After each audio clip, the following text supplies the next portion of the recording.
y desde la posición que se ocupan y que nos ocupa a todos los interesados y interesadas que estamos aquí presentes, pues es una situación muy, muy, muy relevante.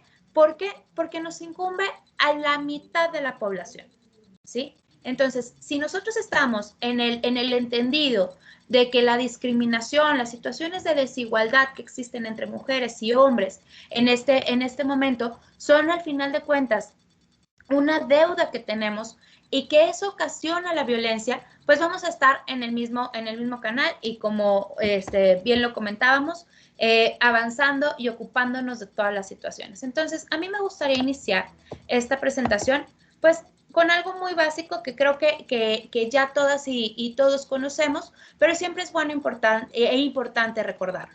Para principio de cuentas, ¿qué es el sexo y qué es el género? Que eso es muy básico, pero siempre hay que recordarlo porque nunca sabemos quién lo puede estar leyendo o muchas veces asumimos las cosas. Entonces, el sexo son las características biológicas que nos definen como hombres o como mujeres. Y el género viene a ser la construcción social que se nos da o que se nos adjudica al momento que nacemos y efectivamente que se va dando con esta dinámica de saber si somos hombres o mujeres y lo que la sociedad nos demanda a cada uno de nosotros, pues por estas mismas características. Posteriormente, me gustaría que supiéramos o que recordáramos qué es o cómo se socializa el género. La socialización de género es un proceso de aprendizaje que tenemos los roles. Y aquí hago un alto porque es importante que sepamos que las características o lo que deriva de la violencia no es únicamente un tema que nos incumbe de lo personal, ¿no? Entonces, esta violencia nace desde los estereotipos o roles que se nos asignan en nuestra convivencia diaria. ¿Dónde convivimos diariamente? En la familia, en la escuela, en el trabajo, en general en la sociedad, incluso los medios de comunicación o la información que recibimos, se van repitiendo estos roles y estereotipos de género que al final de cuentas son lo que nos vienen a meter en esta dinámica de discriminación o incluso de violencia. Ejemplo, bueno, pues en la familia, en el momento ahorita que está muy de moda con todo este tema de la pandemia, bueno, pues todos, las personas que llegan a estar embarazados o embarazadas, en un momento pues se hace el gender reveal o la revelación de género y al final de cuentas, pues todo es rosa o es azul para saber si es una niña o un niño lo que van a hacer, ¿no? Entonces, desde ahí vamos metiendo este rol, este estereotipo, que lo hacemos inconscientemente, sí, pero pues se van asignando colores, se van asignando situaciones para niños o para niñas. En la escuela igual, ¿no? Hay una etapa en la que incluso maestras o maestros te dicen, oye, no juegues así porque esa forma de jugar muy brusca es de niños. O no juegues fútbol o en mi tiempo se hacía, digo, no estoy tan vieja, pero sí se hacía, ¿no? No juegues con niños porque las niñas juegan con las niñas y los niños juegan con los niños, y si juegas fútbol es de niños y las niñas tienen que jugar de esta manera o sentarse en los columpios y hacer este tipo de cosas. Entonces son cosas que de una forma inconsciente se van interiorizando en nosotros y es lo que nos van marcando la norma o nos va marcando la pauta para poder actuar de tal o cual manera, que después deriva en todas las situaciones que vemos. Entonces, aquí lo importante es que la ley, a partir de unos años, y ahorita vamos a hacer un recuento histórico de lo que se ha ido viendo en materia de legislación, en materia de políticas públicas, le añadieron un ingrediente especial que se llama perspectiva de género. Entonces nosotros teníamos nuestras leyes, éramos muy felices y contentos, teníamos diputadas, teníamos secretarios, teníamos secretarias, pero llega un momento en el que dicen, ¿sabes una cosa? A partir del año 2010, nosotros se hace una reforma muy enérgica en materia de derechos humanos y todo lo que venga lo tienes que hacer con perspectiva de género. Y entonces pues nos quedamos, oye, ¿qué es eso de la perspectiva de género, no? O cómo lo tengo que hacer, entonces ahora todo va a ser para las mujeres y nada para los hombres, o esas son las cosas que nos vinieron a revolucionar nuestro esquema en materia jurídica. Y entonces, como nosotros tenemos que recordar cosas que incluso muchas veces ya sabemos y para quienes no lo sabíamos, vamos a ver qué es la perspectiva de género. Imaginemos que tenemos unos lentes que se llaman perspectiva de género, y estos lentes son los que nos sirven para analizar y detectar las diferencias que existen entre hombres y mujeres. Y ya detectando las diferencias, sí yo veo, a ver, ejemplo, tema de violencia, ¿sí? A ver, ¿quiénes son los que viven más violencia? Pues obviamente viven hombres o tema, vámonos con el feminicidio, por ejemplo. Ok, ¿quién, cuestión proporcional o en cuestión de porcentajes, ¿quiénes se mueren más? ¿Los hombres o las mujeres? Ah, muy bien. Pues no, sí, los hombres se mueren más porque, bueno, pues hay un tema de que viene de mucho tiempo para atrás y que vemos que hay muchos asesinatos y bien, muertes violentas, la mayoría son hombres. Ok. Entonces, a ver, ¿los hombres por qué se están muriendo? ¿Por qué los están matando? Pues ya nos saltan las razones que muchas veces tienen que ver con el crimen organizado, que tienen que ver con ajuste de cuentas, ese tipo de cosas. Y las mujeres, ah, no, fíjate que ellas no se mueren por lo mismo. La mayoría de las muertes violentas que son por mujeres son a manos de una situación de violencia que tiene que ver en su ámbito familiar o en el ámbito de una persona que ella conocía. Y entonces ahí sí hay un tema de género, ¿no? Entonces, ¿qué es lo que se tiene que hacer? Ponerse los lentes cuando ya hicimos ese análisis y ver qué tenemos, cuáles son los recursos que tenemos, ¿sí? ¿Qué recurso tenemos? Pues la ley. Entonces, vamos a hacer un tema específico. ¿Por qué? Porque las mujeres se mueren, son muertes violencias por razón de género. ¿Por qué? Porque tienen una relación familiar, porque tienen una relación personal, porque hubo algún tema de sexualización o hipersexualización, o porque hubo situaciones que nos dan a nosotros un esquema o un antecedente de violencia por razón de género. Entonces, eso no puede ser un homicidio igual que los que pasan con los hombres, que son ajustes de cuentas, que son ajustes y que requieren otro trato. Entonces, agarramos todos estos temas y decimos, ah, para las mujeres que mueren a causa de una situación de violencia en su entorno familiar, con antecedentes de violencia, incluso que no sean familiares, con estar expuestas de manera sexual, haber tenido un tema de violación o de ultrajamiento de sus partes sexuales, todo eso no es nada más un homicidio. Se llama feminicidio. ¿Por qué? Porque hay una razón de odio por razón de género. Entonces, al momento de hacer el feminicidio, no es decir, vale más la vida de una mujer o de un hombre. No, es decir, a ver, estoy poniéndome estos lentes que me permiten diferenciar, que me permiten hacer una discriminación y me permiten enfocar recursos para poder evitar que en algún momento haya una situación en la que este tema se siga perpetuando. Y entonces al momento que se tipifica el feminicidio, obviamente se tienen que hacer políticas públicas que nos ayuden a aplanar ese campo tan desigual que tenemos y poder lograr una igualdad sustantiva. ¿Por qué? Porque, bueno, al final de cuentas, los hombres y las mujeres, por situación histórica, siempre se ha visto a la mujer como parte de estereotipo del sexo débil, como que tenemos ciertas características que nos hacen desiguales, tenemos circunstancias que nos hacen ser a lo mejor menos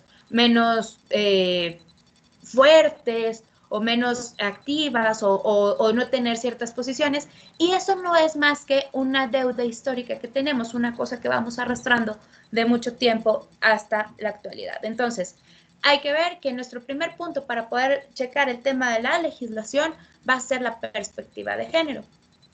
Y entonces, si ya tenemos claro qué es la perspectiva de género, bueno, pues ahora vamos a ver qué es la violencia de género y que al final de cuentas tenemos que hacer, como ya lo sabemos, pero tenemos que hacer un alto en el camino para poder diferenciar qué es una agresión y qué es la violencia. Ustedes en pantalla tienen dos temas que pues nos ponen como una balancita, un comparativo, y la agresión nos habla de una conducta que es de defensa, que se refiere a una supervivencia, una sobrevivencia, no va a estar intencionada y te puede o no causar daño, ¿sí? Entonces, ejemplo, ¿no?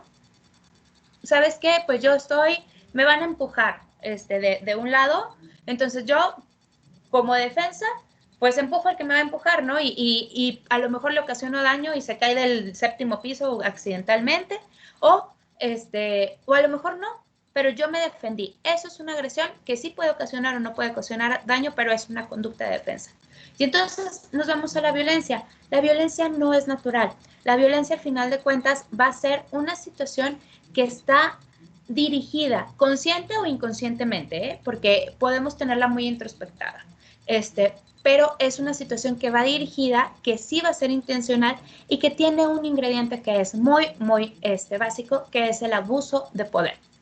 El ánimo de control o de someter o de abusar de alguna persona o de alguna situación para poder obtener este tipo de ventaja, ¿no? Que sería el control o el sometimiento. Y entonces vemos que el tema de la violencia no es una cosa que se nos haya ocurrido a nadie, sino que es una, bueno, sí se le ocurrió a alguien, pero bueno, al final de cuentas viene en el informe sobre violencia de la Organización Mundial de la Salud, resulta que la violencia no es un tema más que de salud. Entonces, desde el 2002 se reconoce la violencia como el uso intencional de la fuerza o el poder físico, que de hecho, o como amenaza contra uno mismo, contra otra persona, contra un grupo o comunidad, que cause o tenga muchas probabilidades de causar, ya sean lesiones, la muerte, daños psicológicos, trastornos del desarrollo o privaciones. Cuando ya nosotros vemos que la Organización Mundial de la Salud define la violencia, bueno, pues ya sabemos qué es el género, ya sabemos qué es la violencia y entonces hacemos nuestro match en el tema de la violencia de género. Y vemos que para poder proteger este tipo de problemas, así como hay situaciones que protegen a las personas o leyes que protegen a las personas que tienen tal o cual enfermedad o tal o cual situación, bueno, también internacionalmente empiezan a protegerse los derechos de las personas y efectivamente como las mujeres también somos personas, aunque de repente nos quieran hacer un trato discriminado, pero los derechos que tenemos es para alcanzar nuestra calidad igualitaria de personas, pues empiezan a haber diferentes mecanismos de protección. Incluso la definición de violencia viene después de estos mecanismos de protección donde nos dan la igualdad. Entonces, vamos a ver cuáles son estos mecanismos de protección que tenemos primero en materia internacional.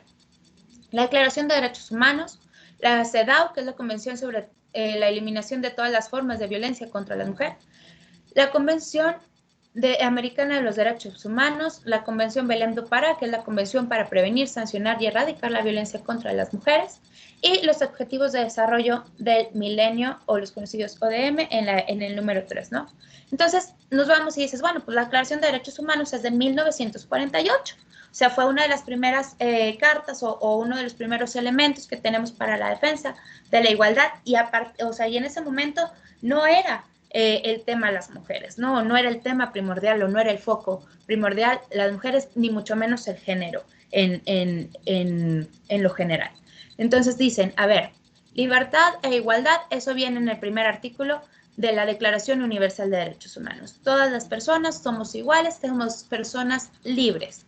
Número 2, no discriminación ni por raza, ni por género, bueno, ni por sexo, ni por situación étnica, por ningún motivo se puede discriminar a las personas. Artículo número 7 que nos dicen, todas las personas tenemos la igualdad de protección ante la ley. Ni uno es más, ni otro es menos, ni te voy a dejar de proteger porque eres tal o cual condición, para nada. El artículo número 16 nos habla de la libertad de tener familia, de tener una familia, la edad para poder contraer matrimonio, que muchas veces eso o para poder tener alguna situación de familia, que muchas veces eso no lo vemos o lo tenemos como que muy, muy a la ligera, pero es un tema muy importante, y la libertad laboral que viene en el artículo 23 de la misma Declaración Universal.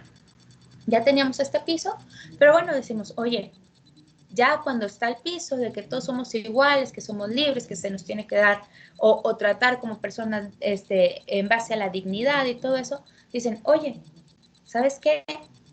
América, el continente americano, eso es para todos, pero el continente americano tiene que tener su propio sistema y tiene que tener su propia convención, ¿no? A ver, eso nos organizamos todos y dijimos, todos los países del mundo que estamos dentro de la Declaración Universal, todos dijimos, va, estamos con esos artículos y todos los demás que vienen ahí, pero, a ver, aquí, para América, para el continente americano, ¿qué vamos a hacer? Vamos a hacer una Convención Americana de los Derechos Humanos, o la que se conoce como Convención de San José, porque se firmó en San José, Costa Rica, y entonces dice, ¿qué temas vamos a tratar? Bueno, los mismos que están ahí, pero en relación a las mujeres, todos los estados tienen la obligación de respetar los derechos humanos. Vamos a proteger a la familia, a la igualdad ante la ley. Artículos 1, 17 y 24 de la Convención Americana de los Derechos Humanos, que se suscribe en 1969 y bueno, ya hasta el 71 más o menos viene a entrar en vigor acá en México, si mal no recuerdo. Y después de eso, ya pues se van juntando y dicen, bueno, pues ya tenemos un sistema americano, ya tenemos también un sistema universal, una declaración universal, pero pues hay temas importantes, hay cosas importantes que van en contra de la violencia. Y es ahí cuando empieza todos estos temas del feminismo a verse ya materializados en leyes, a verse ya materializados en instrumentos de protección, y se hace la CEDAW, que es la Convención sobre la eliminación de todas las formas de violencia contra la mujer. Y entonces tiene varias partes este documento, que es la primera parte que nos habla sobre la no discriminación, las medidas de política, la garantía de los derechos humanos y las libertades fundamentales, cuáles medidas van a tener todo este tema de los estados, ¿no? De cómo se va a ir protegiendo. Después, en la parte 2, nos habla de la nacionalidad, de la vida política y pública y de la representación. Parte 3, de educación, empleo, salud, prestaciones económicas y todo el tema que tenga que ver con la mujer rural. La parte 4 va a ser el tema de la igualdad ante la ley y el matrimonio y la familia. Volvemos a ver este tema. Y bueno, parte 5 y parte 6 es el tema como que ya más orgánico, que va a haber un comité, que va a tener este comité, cómo se van a hacer los informes y cómo se va a hacer el tema de los compromisos de los estados parte. Entonces, a partir de que nosotros vemos este instrumento, bueno, pues ya dicen, vamos a eliminar todas las formas de violencia. Y después de que se hace esto de la CEDAW en 1979, en 1994 se hace la Convención para prevenir, sancionar y erradicar la violencia contra la mujer, que es la Convención Belém do Pará. Y entonces ahí, pues sí, vemos en el capítulo primero todo el ámbito de aplicación, los derechos que se protegen, que es el derecho a una vida libre de violencia, los derechos humanos que se reconocen tanto de primera como de segunda generación, de tercera generación también, y la no violencia, el derecho a la no violencia y a la no discriminación, ya una vida libre de estereotipos. También nos habla de los deberes que tiene el Estado, que esto es bien importante, porque a partir de eso nos obligamos nosotros como Estado, ahora sí, a qué es lo que tengo que hacer, qué es lo que tengo que buscar para que las mujeres tengan una vida libre de violencia, y se hacen 3 compromisos bien importantes, que es prevenir, sancionar y erradicar la violencia en contra de las mujeres. ¿Y cuáles son los mecanismos? Vienen en el capítulo número 4, cuáles son los mecanismos que se van a estar pues teniendo o que se deben de implementar a partir de esta convención, para que todas las personas que viven violencia, que estén dentro de esta convención, que son del continente americano, cómo puede el Estado proteger y cómo pueden las personas que viven bajo la sujeción de esos estados reclamar esa protección, o cómo se pueden quejar ante estas violaciones de derechos humanos que van en contra de la vida libre de violencia de las mujeres. Esto en materia de tratados internacionales o de convenciones internacionales, que a partir del año 2010 nos obligan a todas las autoridades que tenemos de los 3 niveles, de las 3 esferas de gobierno en el Estado mexicano. Se nos obliga a partir de las reformas que se hicieron en materia constitucional, y principalmente de la reforma del artículo 1 constitucional, donde nos dicen todas las autoridades en el ámbito de sus competencias tienen la obligación de promover, prevenir, sancionar y atender los tratados internacionales y todo lo que en ellos se convenga, ¿no? Y principalmente en materia de derechos humanos. Entonces, en el año 2000, antes de la reforma esta que les comentaba, se hacen los objetivos de desarrollo del milenio. Y entonces los objetivos de desarrollo del milenio son, en el objetivo número 3, viene el tema de promover la igualdad entre los sexos y el empoderamiento de la mujer. ¿Y qué es lo que busca este objetivo? A ver, vamos poniéndonos de acuerdo. ¿Qué es lo que le hace falta a las mujeres? Autonomía económica, autonomía física para decidir sobre su cuerpo y sobre sus relaciones que están ahí, y autonomía en la toma de decisiones. Son esos tres ejes que tiene este objetivo, ¿no? Y se fijan metas. Y la primera meta era nivelar la brecha en el tema de educación entre niños y niñas, tanto en educación básica, superior y, perdón, media y superior, ¿no? Entonces, esto es la primera meta y es lo que para el año 2030 más o menos tenemos que tener en un piso muy, muy, muy parejo. La proporción de remuneración de las mujeres en el sector no agrícola. ¿Qué es lo que pasa en esto? Bueno, pues ustedes lo conocen y no estoy yo para contárselo ni para descubrir el hilo negro. Bueno, pues todas sabemos que hay una brecha salarial. Aquí en México es más del 30% de brecha salarial, en el cual pues las mujeres ganan lo mismo. No es como que digan, porque tú eres mujer, te voy a quitar el 30% de tu sueldo. No, sino que simplemente cuando se ven situaciones de mujeres y hombres, los hombres realizan menos actividades que las que tienen las mujeres, pero ganan igual. Entonces, este pedacito que nos queda aquí es la brecha salarial y es lo que tenemos para poder tener una autonomía económica. Bueno, tenemos que buscar hacer, ¿no? Entonces, o me pagan las actividades que yo hago en mi calidad de mujer trabajando o en cualquier sector que tengamos, o igualamos sueldos, ¿no?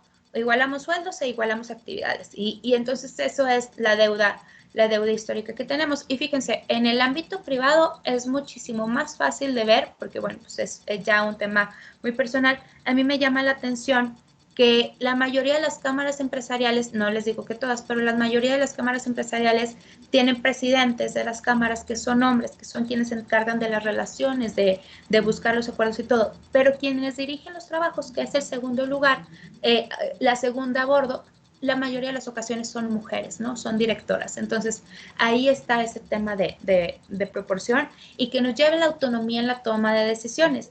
¿Cómo se va a medir la autonomía en la toma de decisiones? Pues la proporción de mujeres que participan en los parlamentos nacionales. Afortunadamente aquí en Coahuila, por ejemplo, el Parlamento en cuestión legislativa, ahorita el Congreso del Estado tiene 15 diputadas y 10 diputados. Entonces, eso es un tema de avance, pero al final de cuentas es un tema que tenemos que buscar que se vaya normalizando. No tendría por qué ser un tema extraordinario que haya muchas mujeres como diputadas, o que ya hemos alcanzado la paridad, o sea, el 50%, no tendría que ser un tema de orgullo o de un logro. ¿Por qué? Porque tendríamos que estar acostumbrados a que las mujeres pudieran accesar a estos escaños sin tener este tema de cuotas o sin tener este tema de cuotas en cuestión de paridad horizontal y vertical, ¿no? Son medidas que se han estado adoptando, que han dado funcionamiento, por lo menos lo que toca a Coahuila, pero bueno, vamos a ir migrando a que estos temas ya se den como una situación por sí, no como un tema extraordinario. Y entonces, en el marco jurídico nacional en materia de género, entre otras, porque son muchísimas, por eso ahí hay muchos cuadritos en blanco, vemos que está la ley, bueno, obviamente la Constitución Política de los Estados Unidos Mexicanos, existe una ley general para la igualdad entre hombres y mujeres, y existe una ley general de acceso para las mujeres a una vida libre de violencia. Y entonces, en este tema vamos a hacer como que para entrar ya como que a la carnita de lo que es aquí el tema de Coahuila, vamos a tomar una cosa que es muy importante, que es la definición de violencia de género que nos da la Ley General de Acceso para las mujeres a una vida libre de violencia. Y es cualquier acción u omisión basada en su género, que dijimos que pues género son las construcciones sociales y hay mucho, pero ahorita pues es el femenino, el del que estamos hablando en la mayoría de los casos, que les causa daño o sufrimiento. ¿Cuál daño o sufrimiento? Pues el psicológico, el físico, el patrimonial, el económico, el sexual o incluso la muerte. ¿Y dónde? Tanto en el ámbito privado como en el ámbito público. Entonces, aquí ahora sí que estamos diciendo con esta definición, 1, 2, 3 por ti, por mí, por todos mis amigos. O sea, cualquier acción o omisión que me vaya a causar daño, como sea y donde sea. ¿Ok? Y a partir de eso se van a hacer las reformas que nos van a ayudar a nosotros a tener una protección como ciudadanas mexicanas y obviamente como ciudadanas coahuilenses. o como personas coahuilenses, porque no todas son, no todo tiene que ver con ciudadanía, ¿no? Y entonces, en Coahuila, ¿cómo está el marco jurídico? Bueno, pues tenemos unas leyes que son protecciones o que son muy garantistas en materia de derechos humanos de las mujeres, pero ¿dónde está el grueso? Bueno, obviamente en el tema electoral, que ya lo platicamos, que están estos pisos en los que tanto mujeres como hombres van a tener el acceso a poder participar de la vida pública, de la vida política en igualdad de condiciones, y que si hay hombres que, o sea, bueno, pues primero que nada tenemos que proponer, o se tienen que proponer por parte de los partidos políticos la mitad de mujeres y la mitad de hombres. Cuando son casos de diputados, las suplentes de las mujeres tienen que ser mujeres, los suplentes de los hombres pueden ser mujeres o hombres. ¿Qué otro tema? Bueno, pues ahora se acaba de firmar también un acuerdo para poder lograr también la paridad en las diferentes poderes del gobierno del Estado, tanto en el ejecutivo como el legislativo como el judicial. Y entonces esos son los avances que se han estado dando. Pero en cuestión de protección para las personas que vivimos el día a día, que no estamos a lo mejor metidas en este ámbito político, bueno, ha habido modificaciones tanto a la ley en materia civil, se creó la ley familiar y se hicieron modificaciones al Código Penal que permiten darnos una mayor protección a todas en el ámbito o por lo menos dentro de la jurisdicción del Estado. Entonces, vamos viendo que el primer punto de la ruta para el acceso de las mujeres a una vida libre de violencia es que existan leyes que nos garanticen nuestra igualdad, por lo menos de forma adjetiva, ¿no? Por lo menos que yo sea igual ante la ley, porque si yo no soy igual ante la ley, yo no puedo reclamar igualdad en ningún otro lado. Entonces, se hacen modificaciones en materia civil, se crea una ley familiar, porque era un tema que antes la ley familiar, antes de 2013 la ley familiar estaba inmersa en el Código Civil y entonces pues ya no había jueces un poquito más sensibilizados con este tema y ahora ya están un poco más sensibilizados. Y bueno, en materia penal también se hacen tanto en el ámbito nacional, que se meten en los juicios orales con medidas de protección para las mujeres, ya con este tema de la oralidad penal, pero también los delitos que se fueron acomodando, que se fueron haciendo en favor para la protección de las mujeres y de todo lo que tiene que ver con su esfera jurídica. Y entonces en materia civil son temas como que muy específicos que se hacen a los artículos de este ordenamiento, donde se hace un señalamiento expreso de igualdad entre mujeres y hombres porque antes no existía. Se reconoce de forma expresa la capacidad jurídica igualitaria, o sea, antes las mujeres si eran mujeres casadas, estaban superditadas a lo que el esposo decía, y de tal manera que incluso para disponer de los bienes, que viene aquí abajito de ese tema, para disponer de los bienes se tenía que tener la autorización del otro cónyuge. Incluso esas prácticas en la vida diaria se siguen dando, ¿no? O sea, ya están en ley que no se debe de hacer, pero igual si usted está casada y quiere vender su casa, le van a preguntar si su esposo pues, está de acuerdo y tiene que dar ante notario público el consentimiento y todo eso, porque se sigue dando en la dinámica, aunque la ley ya no esté. También se señala que las partes deben dar el consentimiento expreso para contraer matrimonio, y se señala también que los hombres y las mujeres tienen los mismos derechos y obligaciones durante el matrimonio.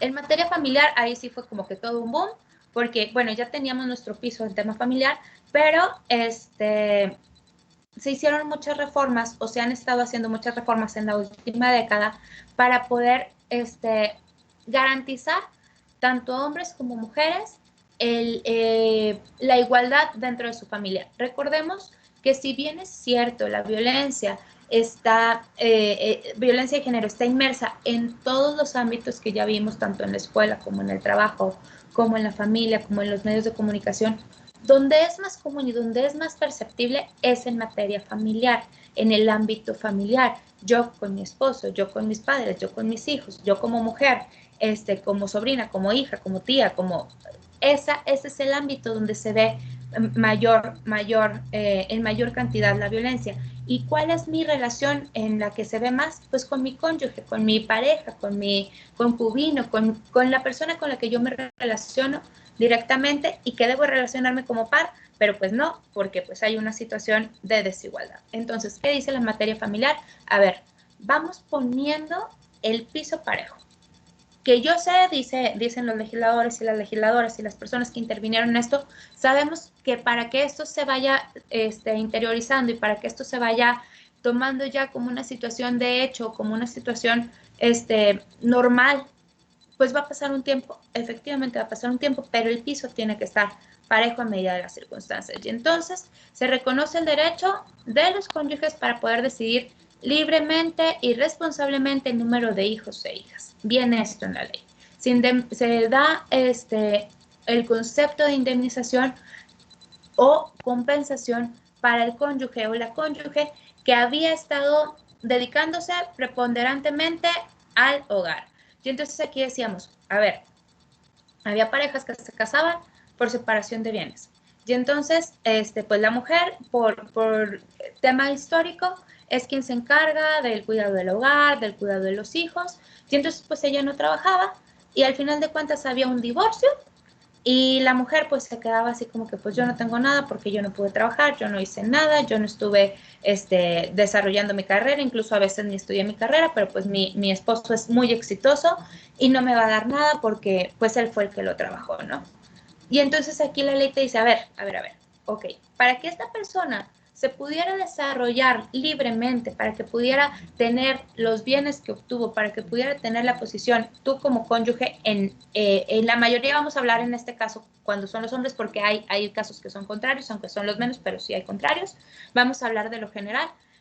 En la mayoría de los casos es el cónyuge hombre el que se va y trabaja y aprovecha y compra y hace todo y tiene créditos y todo, y entonces a la mujer se le quedaba relegada y entonces la ley dice, a ver, no, para que tú pudieras hacer todo esto, ella se quedó en la casa, ella se superditó al trabajo doméstico, al trabajo de cuidado de los hijos o este nuevo término que se tiene como gerencia del hogar, y entonces, vámonos, todos juntos, hágase una indemnización hasta por el 50% y le dan esta facultad al juez para hacer esta indemnización hasta por el 50% de los bienes que se crearon durante el tiempo que estuvieron casados, independientemente de si estuvieron por bienes mancomunados o no, ¿sí?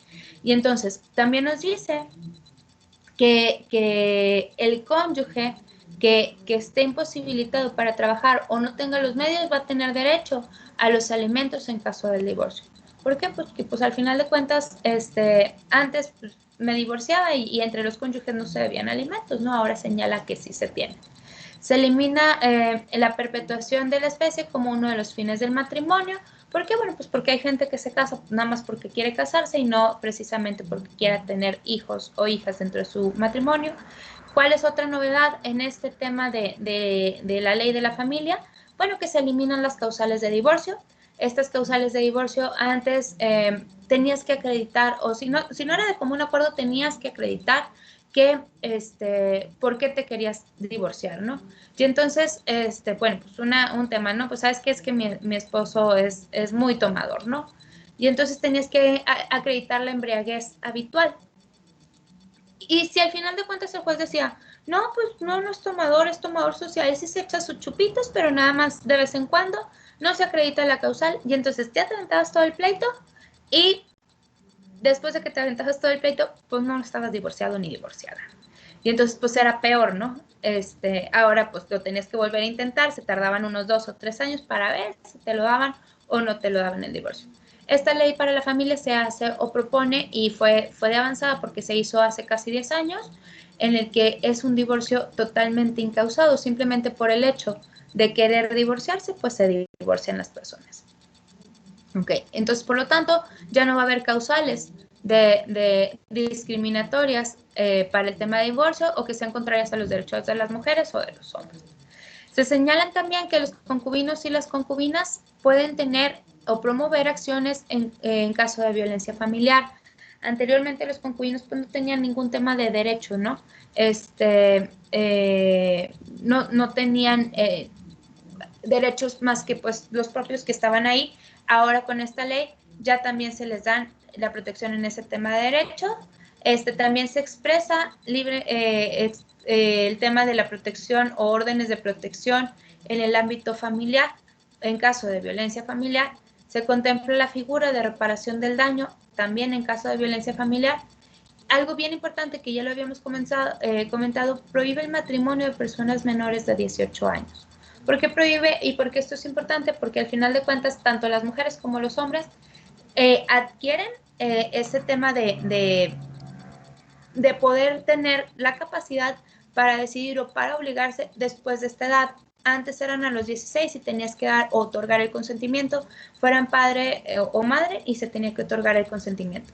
Y entonces, ¿qué orillaba esto? Bueno, pues a que se siguiera perpetuando este tipo de matrimonios, muchas veces organizados, donde había mucha distancia de edad, que no era en todos los casos, pero también veíamos ahí que se cortaba el tema de la niñez o el disfrute, se adelantaban las etapas y entonces pues ya los niños y las niñas no pueden tener un libre desarrollo, y además de que ocupamos en su momento el tercer lugar de matrimonios e embarazos infantiles. Entonces era un tema como que bien importante para poder ir cortando eso. También se reconoce la obligación de dar alimentos a las niñas o niños que sean producto de esta familia, independientemente de que el deudor tenga o no tenga los medios para cumplirlas. Entonces dices tú, bueno, pues si no tiene, ¿cómo me va a dar? No, esa obligación va a seguir permanente. Y al momento de que no se cumple esa obligación, se genera otra causal para la pérdida de la patria potestad por incumplimiento de las obligaciones de alimentación, ¿no?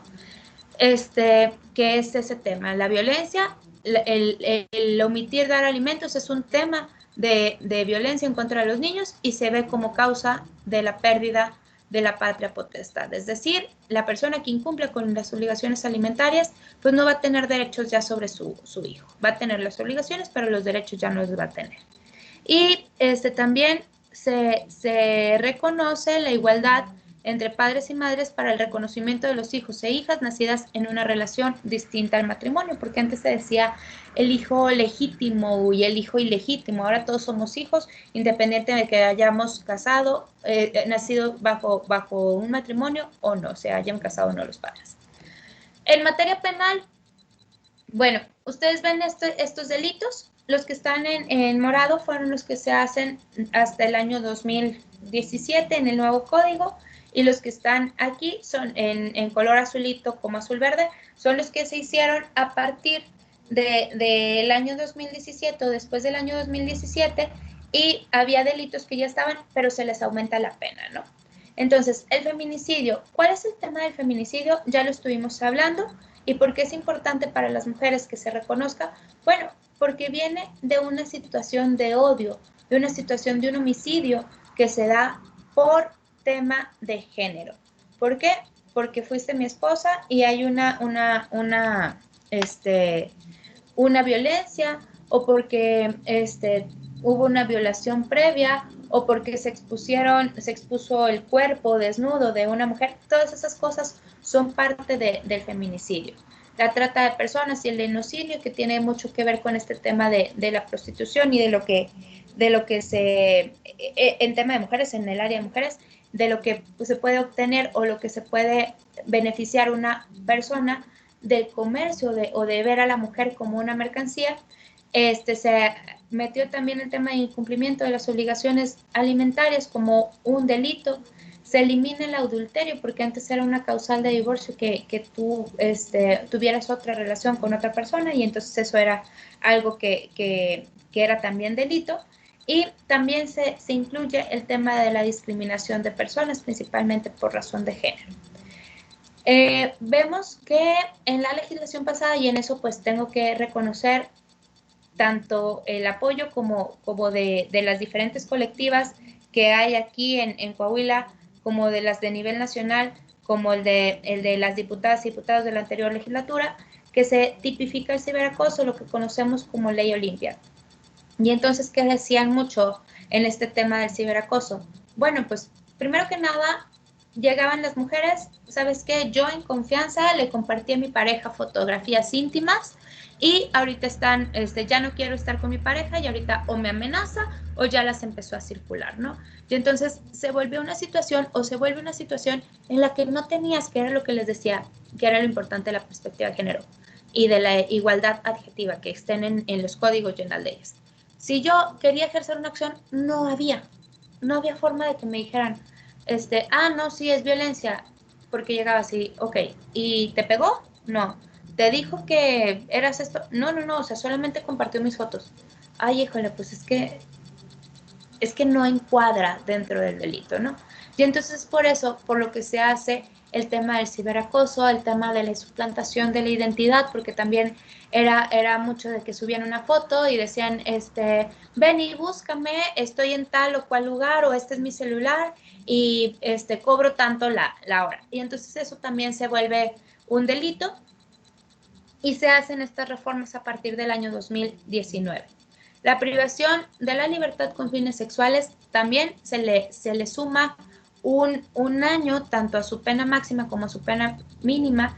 ¿Y eso qué nos ayuda? Bueno, que cuando haces la contabilización de la pena o cuando quieren alcanzar beneficios las personas que fueron responsables de la comisión de este tipo de delitos, pues no puedan salir o no puedan alcanzar ciertos beneficios como medidas cautelares de únicamente ir a firmar o únicamente pues tener una vigilancia o no acercarse a las personas. No, o sea, son medidas más severas, incluso algunas de ellas alcanzan la prisión preventiva oficiosa, que ya es de manera discrecional, ya no es obligatoria la prisión preventiva oficiosa, sino que es manera discrecional. Y con este aumento de penalidades, tanto para la privación de la libertad con fines sexuales, la violación conyugal, las violaciones equiparadas, el abuso sexual, el estupro e incluso la omisión. Este delito es muy interesante porque es un delito de omisión de denuncia respecto a los delitos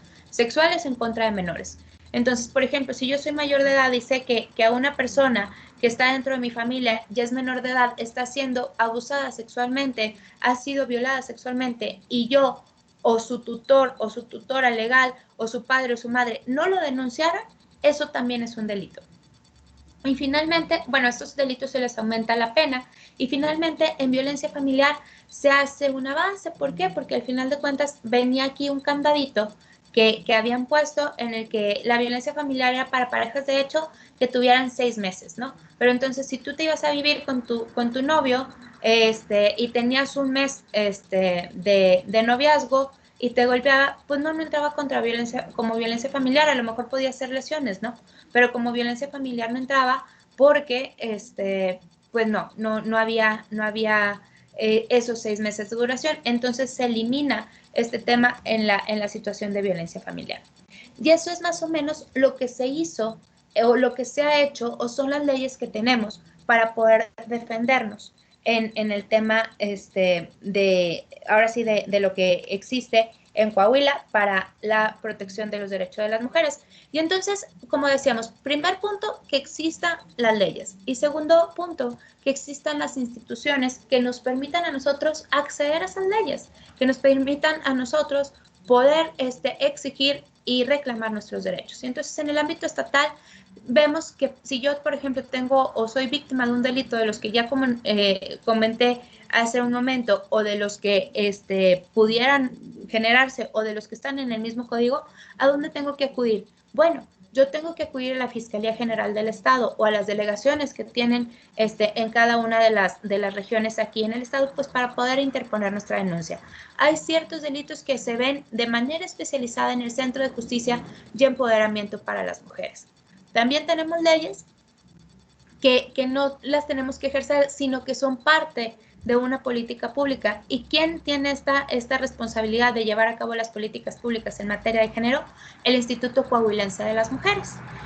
¿Quién más me puede ayudar en caso de que yo no tenga protección, que yo no sepa dónde ir? Bueno, existen 2 áreas muy importantes, que es la Defensoría de Oficio del Tribunal, el Poder Judicial, que cada región tiene defensores de oficio, tanto en materia familiar y civil y toda esta área que ya comentamos, como en materia penal, en caso de que me hayan acusado.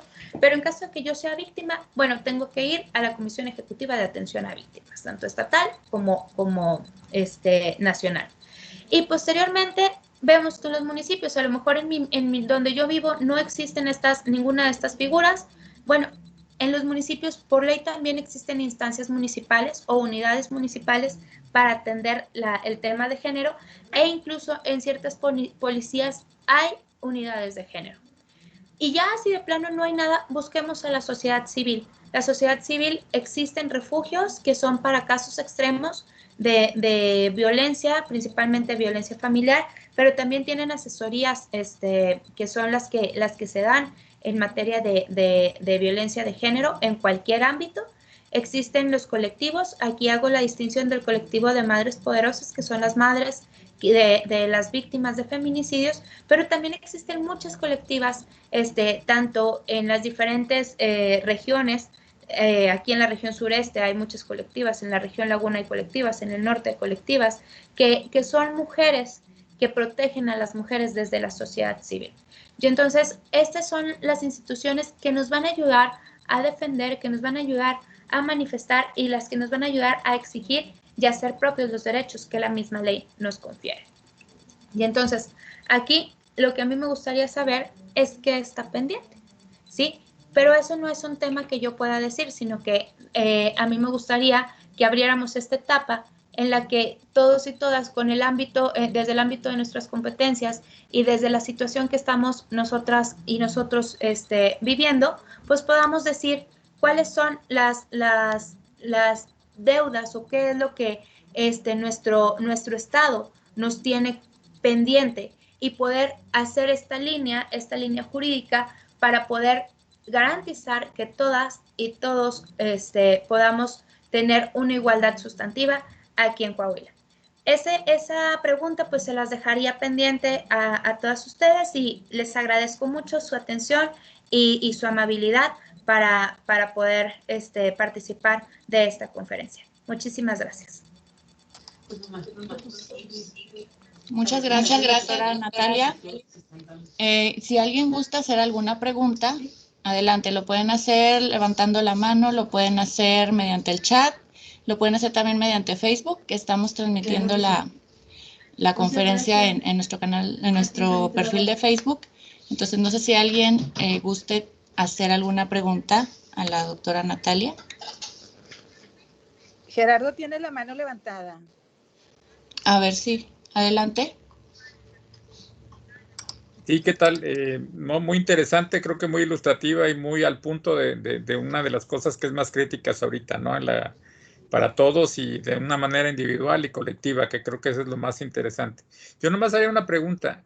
Hay una cuestión que creo que sí muestra la presentación, es el avance en términos, digamos, de la formalización de estas actas de bautismo jurídico, ¿no? De que se tiene que proteger, te tiene que reconocer las deficiencias, las desigualdades inherentes, esta parte que es ¿cómo se dice? Lo latente y perdón, lo latente y lo manifiesto, ¿no? De la protección a esta nueva situación. Que digo que no es nueva, sino más bien es como es evidente, ¿no?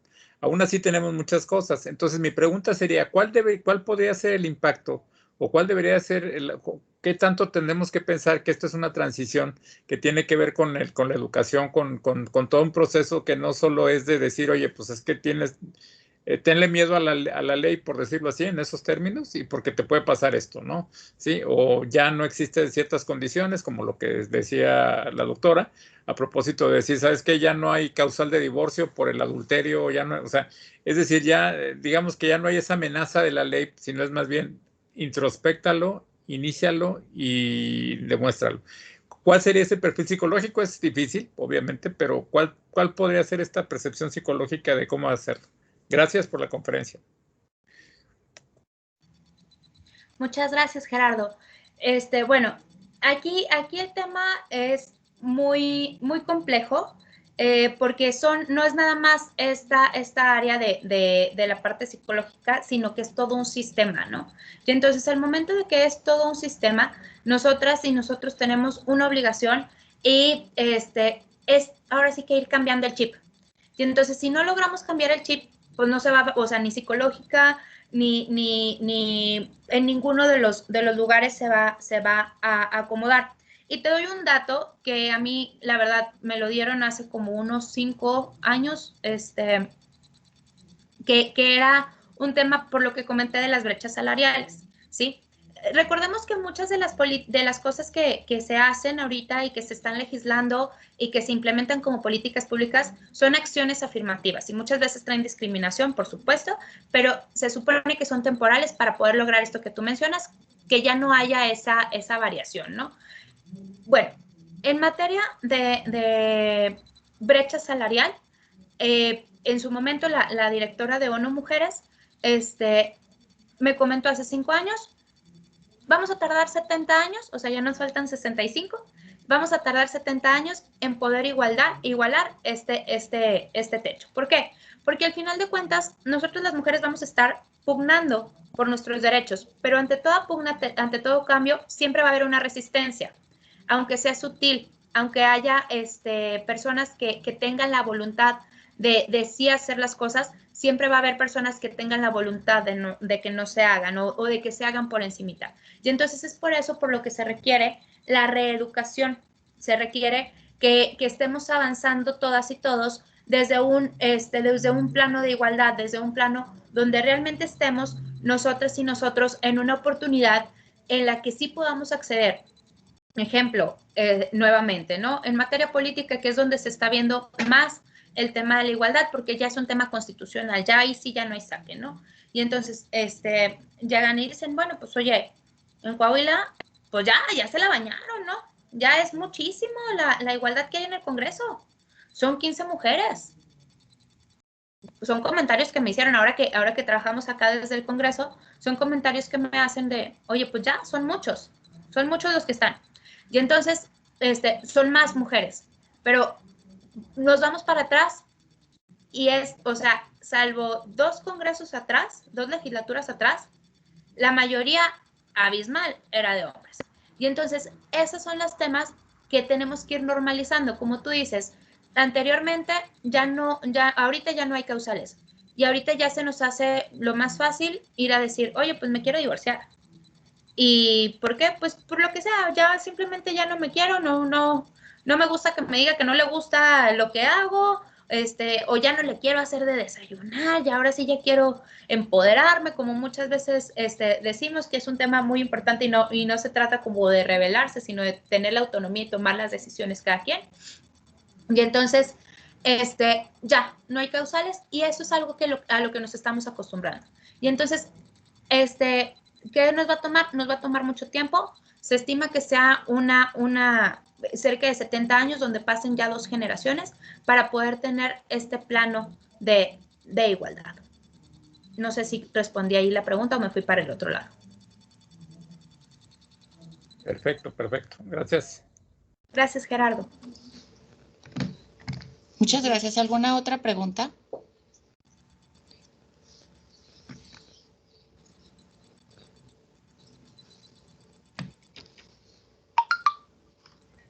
A ver. Bueno, la están felicitando. Aquí en el chat la están felicitando. Preguntan aquí, ¿qué institución debe atender un caso de acoso laboral? Ok. En el tema de acoso laboral, primero que nada, bueno, pues tenemos que tener claro 2 cosas. Uno, la materia laboral es materia federal, o sea, el tema de la legislatura local no puede legislar en materia laboral. Sin embargo, hay que ver desde dónde estamos viendo ese tema de violencia, ¿no? Y si es acoso, si es hostigamiento, y bueno, ese sería tema de otros, al rato les paso unos datos de acoso y hostigamiento, pero bueno, ¿dónde podemos atenderla? Hay unas procuradurías que se llaman Procuraduría para la Defensa del Trabajador, ¿sí? Y entonces en esas procuradurías tenemos que asistir y tenemos que ir a asesorarnos para que posteriormente en la junta local o en la junta federal que corresponda poder iniciar este tipo de procedimiento. No es un delito, el tema del acoso laboral no es un delito, a menos de que traiga un carácter sexual, ya se metería como delito, pero sí, por eso no podemos acudir ni a la fiscalía, ni a la procuraduría, ni a la fiscalía, ni estatal, ni federal, pero sí podemos ir a asesorarnos y meter el procedimiento en las juntas locales de la mano de la Procuraduría de la Defensa del Trabajador. Muchas gracias. ¿Alguna otra cuestión que nos pudieran hacer aquí a la doctora Natalia?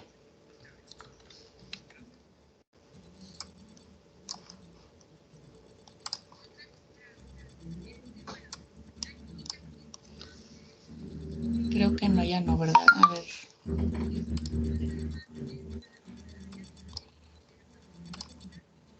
Sí, la felicitan, doctora, por esta plática.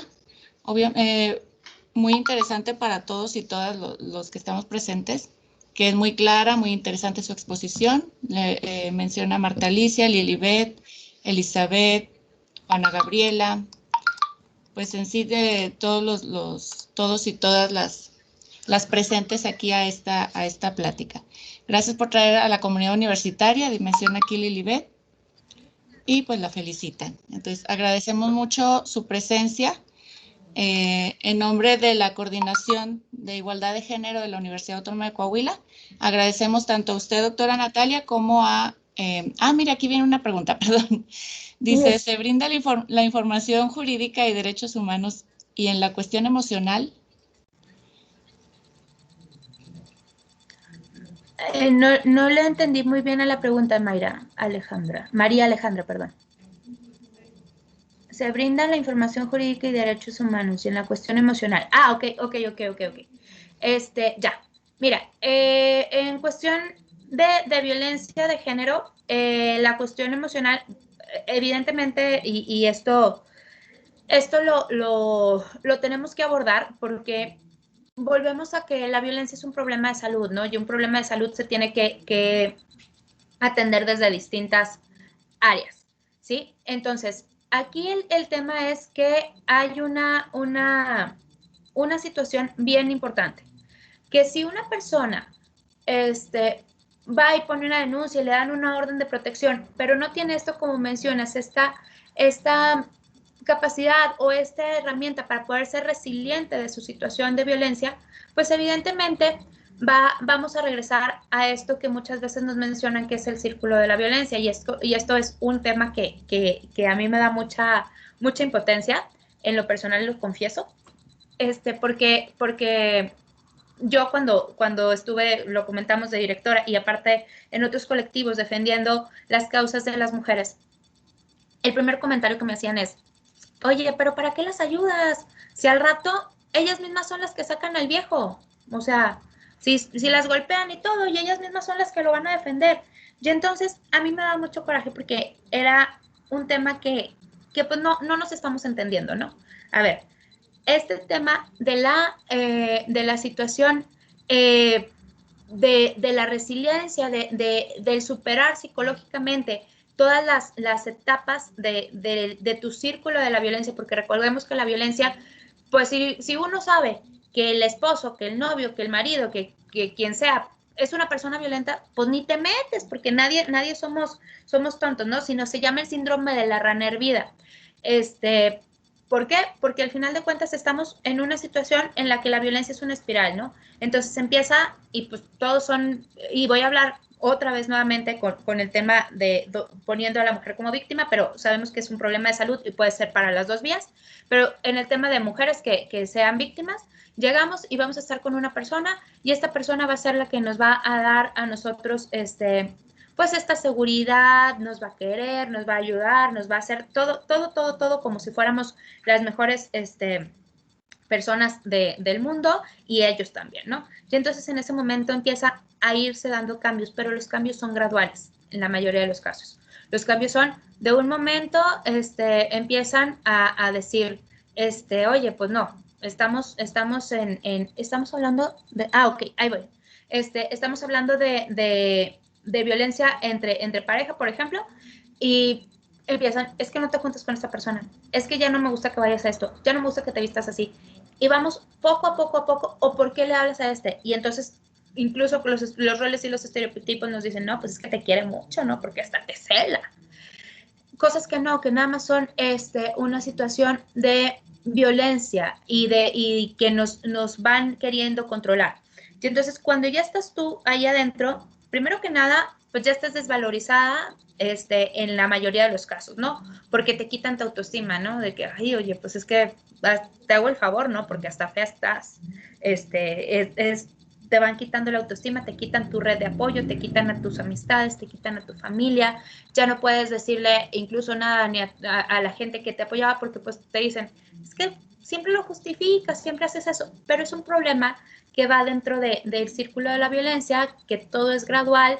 Y les comentaba este síndrome de la rana hervida, que es, si tú pones a una rana en un vaso con agua y le prendes a la lumbre, pues no va a saltar porque se va a ir calentando poquito el agua y va a terminar cocida y ni cuenta se va a dar. A que si tú pones una olla de agua hirviendo, metes la rana y la rana inmediatamente va a saltar, ¿no? Entonces, eso es lo que pasa con la violencia. Que es importante que toda denuncia de violencia lleve un acompañamiento psicológico, un acompañamiento de personas profesionales también en el área de trabajo social y del área jurídica, tanto penal como familiar y las que se requieran, ¿no? Este acompañamiento es importante. ¿Y qué instituciones nos pueden dar este acompañamiento? Bueno, como ya se los mencioné, en el ámbito municipal, donde existan instancias municipales para las mujeres, generalmente o debiera ser que siempre haya por lo menos una persona que sea psicóloga y una persona que sea abogada. En el ámbito estatal vemos que hay 5, si mal no recuerdo, 5 centros de justicia y empoderamiento para las mujeres, no sé si ya está el sexto, donde ahí también es una ruta completa que da la atención a las mujeres que viven violencia. Igualmente, en el tema de donde hablábamos de las comisiones de atención a víctimas e incluso la misma fiscalía tiene un área de atención a víctimas que son quienes nos pueden apoyar, pero el punto es ir y preguntar y exigir esos derechos, porque también la atención psicológica es un derecho que tenemos las víctimas para poder salir de nuestra situación de víctimas y recuperar nuestra autonomía como personas. Y sería pues ahí el tema psicológico. Ay, esa pregunta ya la estoy leyendo, maestra Laura. Dice, pero dígamela usted para poderla pensar. ¿Cuál pregunta? ¿La de Jesús Antonio? Ajá. Sí. Dice, ¿cómo crees que la pandemia ha afectado las relaciones familiares? ¿Se incrementó la violencia familiar? ¿Los roles de relaciones familiares se han visto afectados y el camino hacia la igualdad de género se ha visto afectado? Totalmente. Eso es una, o sea, ni nos lo cuestionamos, o sea, lo vemos diariamente. Te digo, realmente no tengo ahorita las cifras, pero el año pasado hablábamos de que se había incrementado hasta un 30% nuevamente. Ese 30% siempre son las cosas que van variando, ¿no? Pero sí ha habido muchísimo incremento de la violencia. Y no solamente hacia mujeres, sino también hacia niños y niñas, ¿no? ¿Por qué? Bueno, porque para principio de cuentas el tema de la pandemia es un tema específico que genera estrés a toda la población, ¿sí? O sea, la mayoría de la población vive estresada. La convivencia diaria y el reaprender a convivir, el sacarnos de los roles que teníamos, el sacarnos de los espacios que teníamos, genera muchísimo más estrés. Y ese estrés, como la mayoría de las personas no sabemos manejarlo, obviamente genera violencia.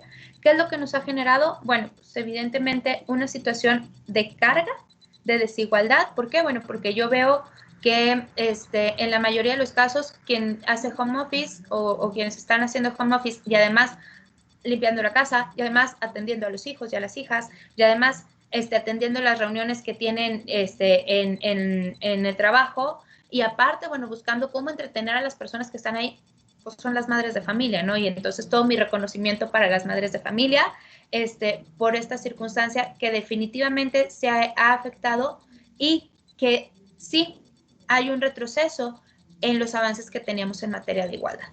Esa es mi opinión. Muy bien, tenemos otra pregunta de Lilibet Mendoza. Dice, ¿qué opina de las manifestaciones en el Día Internacional de la Mujer?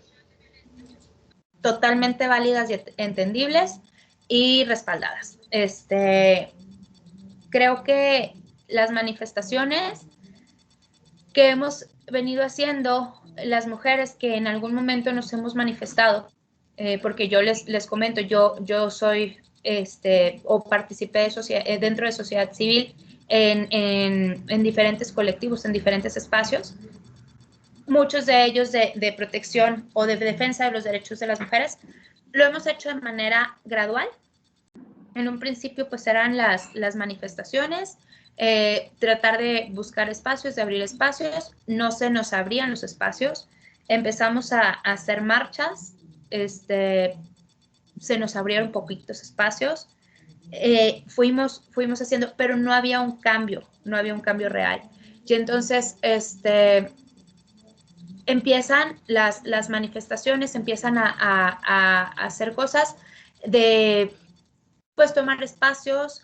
Entiendo que mucho de este tema siempre va a ser muy cuestionado, el tema de las pintas, el tema de los monumentos, pero aunque yo no lo haría, defiendo el derecho de mis compañeras a poderlo hacer. Yo sé que muchas personas están en desacuerdo por lo que representa toda la historia, pero entiendo el contexto en el que ellas los pudieran llegar a hacer, que es precisamente la historia es lo que nos tiene aquí. La historia en el que las mujeres hemos sido desvaloradas, en el que los feminicidios han sido pasados a segundo término, en el que las víctimas de estos delitos, los niños, niñas que son hijos e hijas de las mujeres que han sido muertas a causa de un feminicidio, eso son cosas que no tienes nivel de comparación. Esos son dolores que no se tiene el nivel de comparación y pues definitivamente es una manera de manifestar, de una vez en el año poder decir en qué estamos o aquí estamos, y al final de cuentas, yo sé que mucha gente no está de acuerdo, yo en lo personal no lo haría, pero es totalmente entendible y es un derecho que además tienen las personas a manifestarse.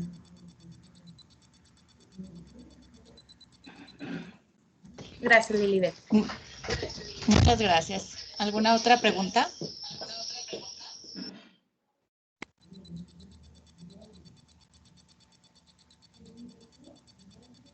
Ok. Muy bien. Vamos a escuchar a la maestra Magdalena Jaime. Está por aquí la coordinadora de Igualdad de Género.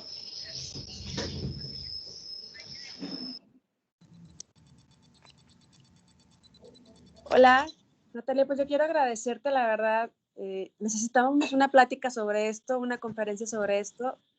Me encantó cómo lo manejaste los temas, súper apropiados, y yo soy muy agradecida. Yo estoy segura de que nuestro auditorio, pues bueno, lo estás viendo, estamos muy satisfechos porque era algo que necesitábamos, alguien que nos hablara de esto y que nos pusiera al día sobre lo que está pasando. Yo quiero felicitarte y agradecerte grandemente esta conferencia para la universidad.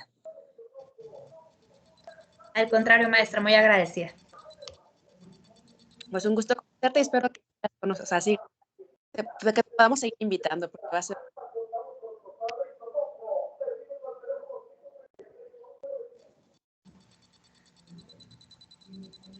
Claro que sí, muchísimas gracias y yo estoy a sus órdenes. Y bueno, pues aquí, si no tienen alguna otra pregunta, yo terminaría mi participación.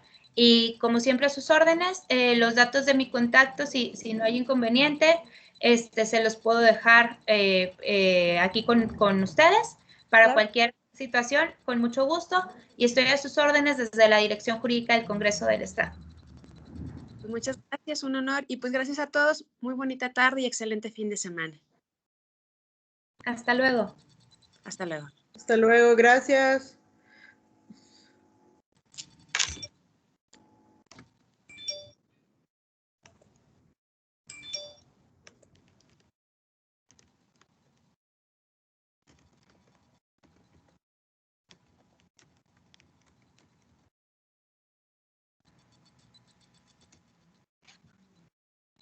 Ahí les dejé mi correo, por ahí, creo.